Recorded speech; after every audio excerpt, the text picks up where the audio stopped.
अरे आम्ही Bandra to Ujjain Prashant. Welcome to MP boys.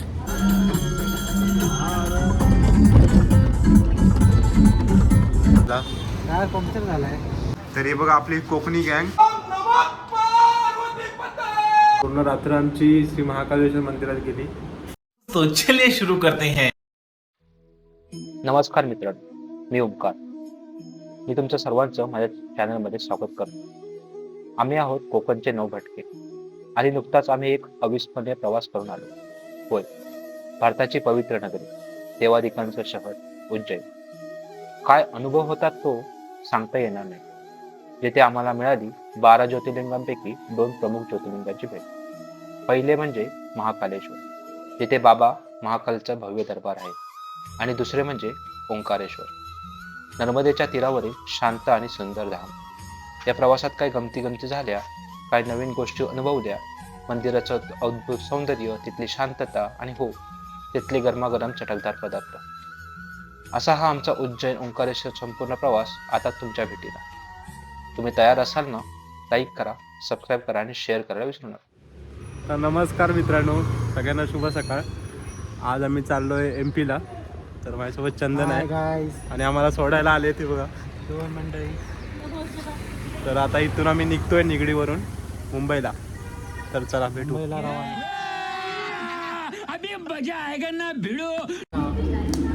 तर मित्रांनो, आम्ही आता बँड्राला पोहोचलोय आणि बघा जेवण करतोय. बायकोने वाजले 3:15. ट्रेन आहे 5ची. भूक लागली. चला जेवूया आता. थांबवत नाही. अशा प्रकारे आम्ही बँड्रा टू उज्जैन प्रशांतचा हा प्रवास आहे आणि आता आम्ही थोड्याच वेळात आमची ट्रेन सुटणार आहे. बघू शकता तुम्ही ट्रेन आणि आमचे पब्लिक आहेत बघा. चला ओंकारेश्वर नाही, ओंकारेश्वर आहे ना.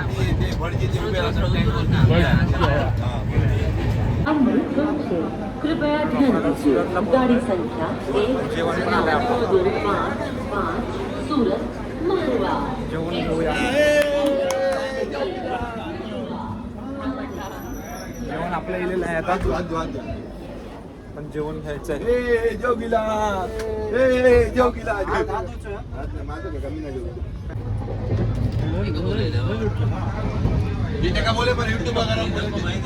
हर्षद, कसं जेवण?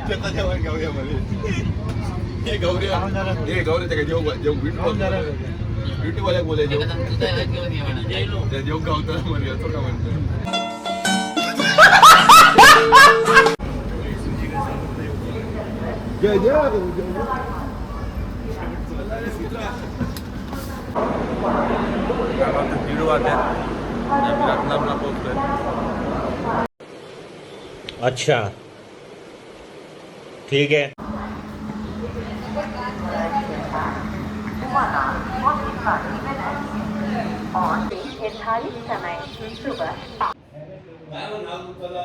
तर मित्रांनो, सकाळचे वाजलेत 5. आता आम्ही उज्जैन रेल्वे स्टेशनवरून होमस्टेला पोहोचलोय.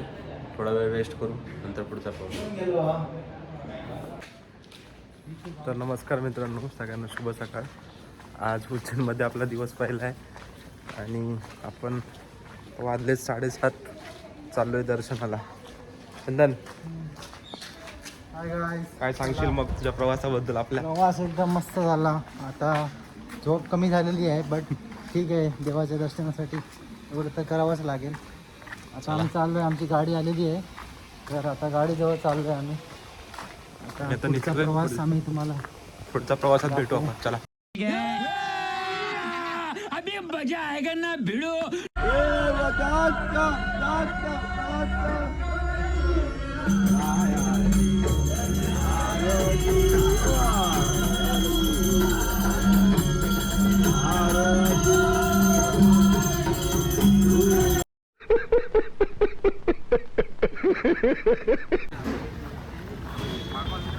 पुढे कसं यार.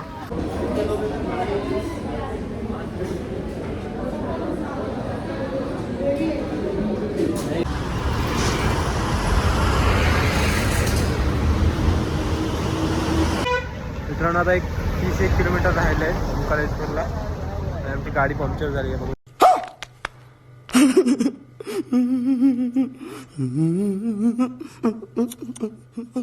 मग आम्ही येऊन पोचलो श्री ओंकारेश्वरला.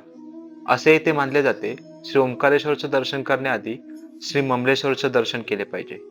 मग आम्ही निघालो श्री ममलेश्वरचं दर्शन करण्यासाठी.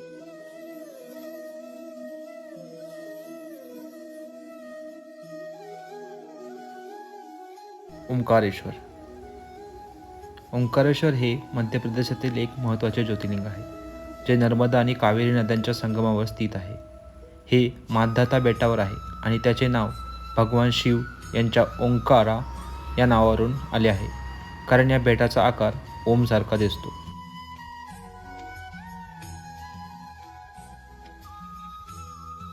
ओंकारेश्वर मंदिराला जोडणारा पूल हा 235 मीटर लांबी 4 मीटर रुंदीचा आहे. या पुलावरून नर्मदा नदी, ओंकारेश्वर धरण आणि मंदिराचे सुंदर दृश्य दिसते.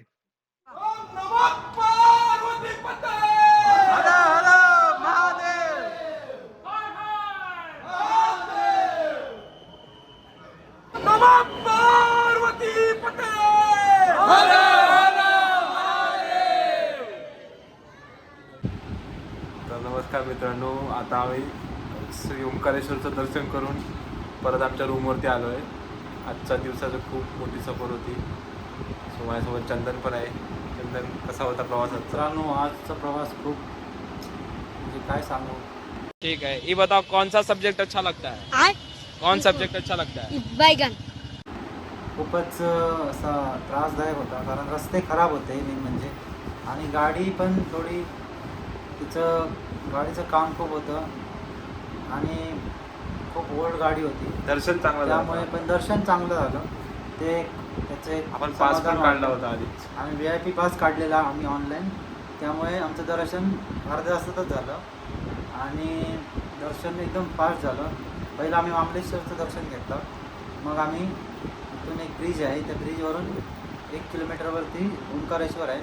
नर्मदा नदी क्रॉस केल्यावर ते दर्शन घेऊन आलो आणि मग आम्ही वाटेत जेवायला थांबलो आणि मग तिथून उज्जैनचा प्रवास केला. 4-5 तास लागले. आता आम्ही 15-20 मिनटापूर्वी आता आलो आहे. तर वाजले 11. बघूया पुढचा प्रवास कसा 11 होणार. वाजले. आता आंघोळ करणार आहे आणि जाणार आहे भस्म आरतीची तिकीट काढायला, काहीतरी जुगाड करायला. बघू पुढचा प्रवास आमचा असेल उज्जैनमधला. भस्म आरतीची तिकीट ऑनलाईन भेटलेली नाही आहे, त्यामुळे आम्हाला आता काहीतरी जुगाड करावा लागणार आहे. तर तेच आता ते भस्म आरती तिकीट बघायला मित्र गेले आहेत 2 जण. तर आम्ही थोडं आंघोळ करून जाणार आहे आणि मग त्याच्यानंतर आमची 7 वाजताची मेन महाकालचं दर्शन गाभाऱ्यातलं, जो जिथे आपला पिंडी आहे शंकराची, तिथे आमचं मेन दर्शन होणार आहे 7 ते 8मध्ये. हे दर्शन करून मग पुढचा दिवस आम्ही एक्सप्लोअर करणार आहे, बाकीचे स्पॉट किंवा जे काय असेल ते. मग आम्ही तुम्हाला अपडेट करत राहू. तर चला भेटू आपण नंतर. तर नमस्कार मंडळी, उज्जैनमधील दिवस दुसऱ्यामध्ये आपलं स्वागत आहे. आता रात्रीचे वाजलेत 1:45 आणि आम्ही जातोय महाकालेश्वर मंदिरामध्ये दर्शन घ्यायला. सो चंदन पण आहे. हाय गाईस, असं वाटतं ड्रेसिंग महाकालेश्वरच्या मंदिरात आणि आम्ही ड्रेसिंग केलेलं आहे. वरती कुर्ता आहे महाकालचा, वरती पिवळं धोतर आहे आणि ओंकारने लाल धोतर घातलं आहे. असं वाटतं. अशी उपरणी घेतली आहे महाकालवाली. तर सगळे रेडी होत आहेत आणि आमची कार आता येतेच आहे. कार आली की लगेच आम्ही निघणार आहे मंदिरात आहे. तर चला. तर मंडळी ही आपली कोकणी गँग आहे बघा. नमस्कार, आम्ही नमस्कार. तसंच आता आम्ही इलो वाजले 12 वाजून 51 मिनटं झाली आहेत. आम्ही चाललो आता उज्जैन देवदर्शनात. आता ओंकारेश्वर आणि काय रे कोण आम्ही कौन है ये लोग, कहाँ से आते हैं? मामलेश्वरी 2 देवस्थान आम्ही करून गेलो. तरी आता आम्ही 9 जण असू आणि हे आपले चॅनलवाले सगळे आम्ही चाललो आता दर्शनात. आता आम्ही राईड बुक करतो. त्याच्यानंतर हे सगळे गावकार 2-3 मी नाका घेतली असो जेवणाची सोय लागते त्याच्यामुळे 2 जण आम्ही जेवण केलेलं हे केरळाची हे लोकल आणि हे जोशी राजा आणलेली आहे.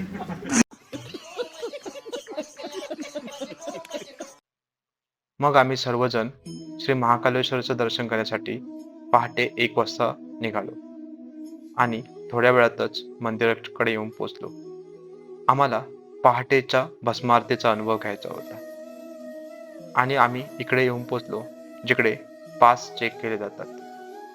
आमच्याकडे पास नव्हता म्हणून आम्हाला रांगेत उभं राहायला लागत होतं. मग आम्ही थोडा नाश्ता करण्यासाठी एका ठिकाणी आलो. तिकडे थोडा वेळ घालवला कारण 4 वाजता भस्मारती सुरू होणार होती.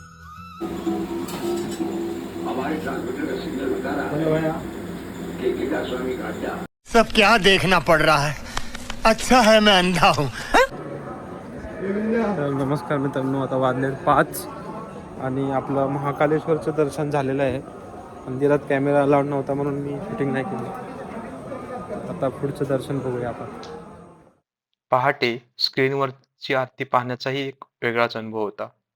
सर्व भाविक भक्तीमध्ये तल्लीन झाले होते. तर मित्रांनो, फायनली श्री महाकालेश्वरचं दर्शन झालेलं आहे आणि आम्हाला प्रसादही मिळाला आहे. तुम्ही पाहिलंच असाल की आम्ही रात्री 1 वाजता आलो होतो मंदिरामध्ये. नंतर 4 वाजता दर्शनाची रांग सुरू झाली होती आणि फायनली आम्हाला दर्शनही मिळालं आहे. तर मित्रांनो, फायनली आम्ही रूमवरती आलो आहे. वाजलेत 7:30 सकाळचे. पूर्ण रात्र आमची श्री महाकालेश्वर मंदिरात गेली. आज मित्रांनो खूप जास्त दमलो आहे आम्ही, कारण आम्ही सकाळी 1ला गेलो आहे भस्म आरतीच्या तिकीटसाठी, पण तिकीट काही मिळाली नाही. मग आम्ही ती कोणती आरती ती लाईन होती, एक लाईन होती त्या नहीं सारुण के यहाँ कुछ तो गड़बड़ है, जरूर कोई ना कोई गड़बड़. चालता 1-2 मिनिटाचं दर्शन भेटलं भस्म आरतीचं, ते घेतलं आम्ही. आणि नंतर मग आमची 6:30ला आमची होती शीघ्र दर्शनची लाईन. तो पास आपण त्याच्यासाठी काढला. पास आम्ही काढलेला ऑनलाईन, पण प्रिंटआउट नाही काढलेली. मग त्या प्रिंटआउटच्या लाईनसाठी आम्हाला अर्धा तास थांबायला लागलं. नंतर तिकडे लाईनने थांबलो, पण शीघ्र दर्शन दर्शन मस्त झालं. घेतलं, दर्शन चांगलं झालं. आणि मग प्रसाद वगैरे घेतला, थोडं फिरलो आणि मग आता रिक्षाने घरी आलेलो. खूप दमलोय मित्रांनो. संध्याकाळी आपण परत जाणार आहे तिकडे. ये भगवान श्री काल भैरव जो महाकाल के सेनापति हैं, ये उनके प्रांगण में आप सब लोग खड़े हैं हम लोग. और ये देखिए पूरा काल भैरव बाबा का पार्किंग है, और ये सामने देखिए काल भैरव बाबा का मंदिर है. ठीक आहे, थँक्यू. महाकाल जय जय महाकाल. जय महाकाल. लो चप्पल के उतार दो. तर आता 5 वाजलेत आणि आम्ही कालभैरव मंदिरला पोहोचलोय. चला दर्शन घेऊया.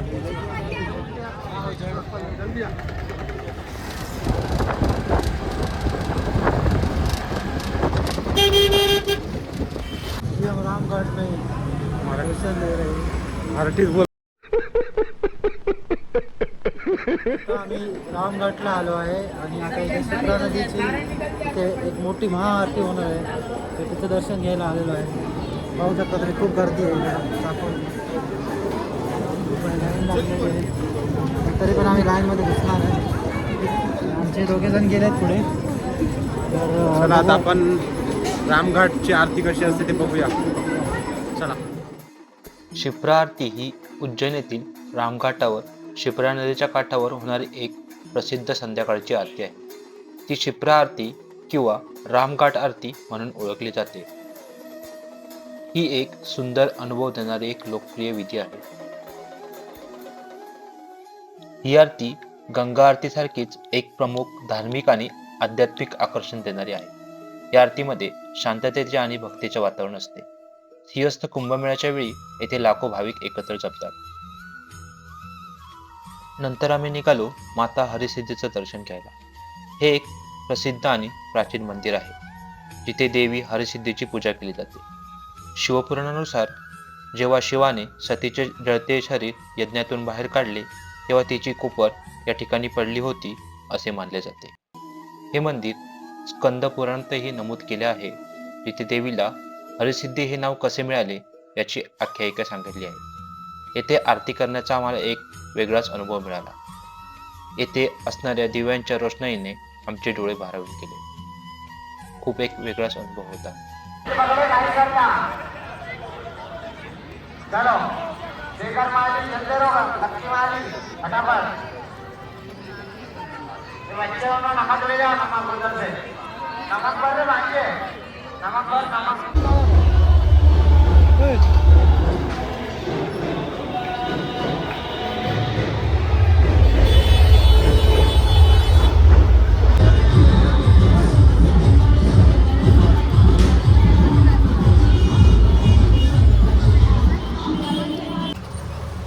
सवारी भारी वाटणार रे.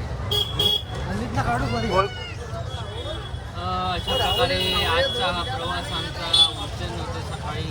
तुमचं काय नाही. आता दिवस आम्ही दुसरा. काल भैरव केलाय. काल भैरव करून ही अशी बरीच आम्ही शॉपिंग केली आहे. तर आता आम्ही आमचा प्रवास इथे संपत आहे आणि इथून उद्या आम्ही जाणार आहे आमच्या घरी. So next London. आता शॉपिंग सगळी झालेली आहे. हा जरा दृश्य घे. हा मस्त हा गेट आहे, एक्झिट गेट आहे. आणि असं टुकटूक गाडी चालू आहे आणि कडते लागतात. सस्पेन्शन काहीच नाही गाडीचं. आणि आणि आरामसे चल. आपल्या किती वाजता जायचं सकाळी? सकाळी 4ला आम्हाला निवटायचं आहे. 6ला कालभैरवचं दर्शन घ्यायचं. मग तिथून मग आमची ट्रेन बस आहे 7:30ची. ती जाणार आहे रतलाम जंक्शनला आणि तिथून मग आमची ट्रेन आहे ती जाणार आहे डायरेक्ट पुण्याला. तर असं आमचं दिनक्रम आहे. बाकीचे आपले तुम्हाला जर कालभैरव किंवा उज्जैनला दर्शन करायचं असेल तर आधीच सगळं प्लॅनिंग करून या, हॉटेल बुकिंग करून या. आम्ही पण तसंच केलेलं आहे. पास पण पास बुकिंग, भस्मावतीचा पास, परत आपला शीघ्र दर्शनाचा पास आणि ओंकारेश्वरचा पास, असे सगळे पास घ्यायचे. तर चला जाऊया आता. चला आता भेटूया. Bye bye bye bye. काही कारणास्तव श्री कालभैरवाचं दर्शन न झाल्यामुळे आम्ही दुसऱ्या दिवशी सकाळी 5 वाजता उठून श्री कालभैरवाचे दर्शन घेण्यासाठी निघालो होतो. कल ढाई में जाके आए. अच्छा ठीक है. कल नहीं गए, हम नहीं गए थे. दूसरा कोई होगा. तर नमस्कार मंडळी, सगळ्यांना शुभ सकाळ. सकाळचे वाजलेत 5:45 आणि आपण पोहोचलोय श्री कालभैरव मंदिरमध्ये. 6 वाजता मंदिर ओपन होईल.